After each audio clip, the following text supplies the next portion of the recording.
It was really a wild scene inside this convenience store last night. Police and witnesses say this man, 45-year-old Scott Reed, caused a ruckus. He came inside, he started grabbing bags of food, opening them up and eating it. Then he got in a fight with customers, and get this, it's all caught on tape.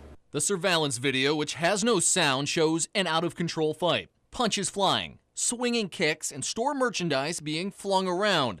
This scene lands the man in the gray sweatshirt, who police are identifying as 45-year-old Scott Reed, in jail.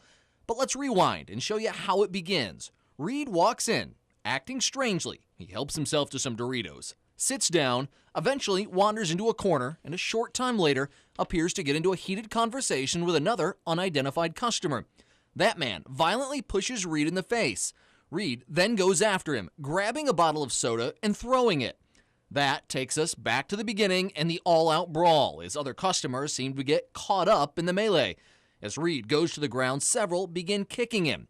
The other men all leave, but Reed just wanders around the store as if lost. He then walks into the cooler and chills until police arrive. You can see an officer warning his partners to be quiet as they sneak up on him. He surrenders peacefully and is let out in handcuffs.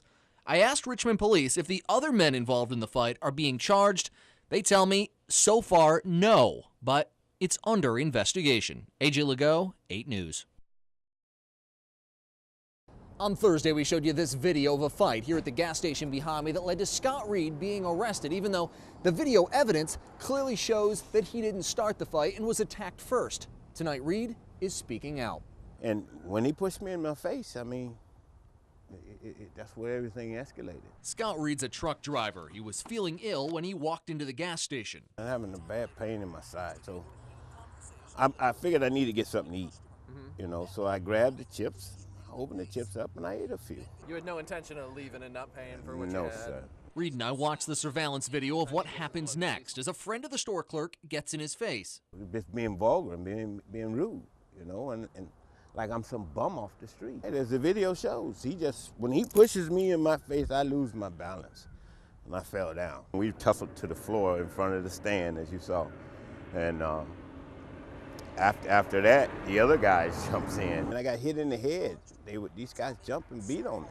This guy is stepping on my head, man. Eventually, everyone runs outside except Reed. I'm just in the store, you know, and I'm hurt, and I need to find my phone. I wanted to call for the police, too. And I walked to the back, because I know they had the restroom or something back there. Try to wash my face, because I had blood in my face.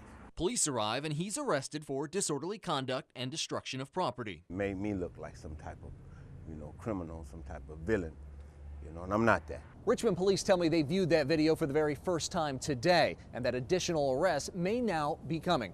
In Richmond, AJ Legault, 8 News.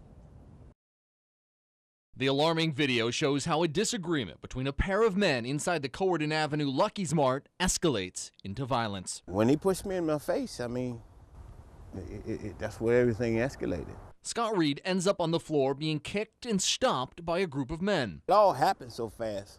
You don't really think about, I'm trying to defend myself. That's all I can do. Police arrive, and Reed, who's clearly attacked first, is taken into custody, charged with destruction of property and disorderly conduct. I'm getting kicked, punched, hit, you know, stepped on, and I go to jail for disorderly conduct. Well, after we brought the video to the attention of the Richmond police, they're now looking for the other men involved in the gas station melee. The officers arrived. The information they got at that moment led them to arrest Scott Reed. Then they hear about the video, they view the video, now they want to talk to other people involved. But investigators are having a hard time IDing the other men. The big step we want to take here is to find out who those people are. We need to talk to them. We need to hear their side of the story. As for Scott Reed, he says he just wants the men who jumped him to face charges. I'm an honest man, church-going man. I don't deserve this. If you recognize the men on the video, and here's the 3 best photos we have of them, you're asked to call Crime Stoppers. That number there on the bottom of your screen. AJ Legault, 8 News.